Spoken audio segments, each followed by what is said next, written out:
Nega hamma Declan Rice'ning rafiqasi ustidan kuladi? Bu hikoya ko'pchilikni hayratda qoldiradi. Declan Arsenal FC yulduziga aylanganidan keyin odamlar uning rafiqasining tashqi ko'rinishini tinmay muhokama qila boshlashdi.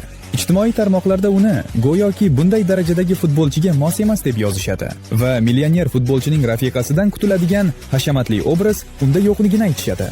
Lekin ko'pchilik bitta muhim narsani unutadi. U Declan bilan hali unda katta pul ham, mashhurlik ham, millionlab obunachilar ham bo'lmagan paytda birga edi.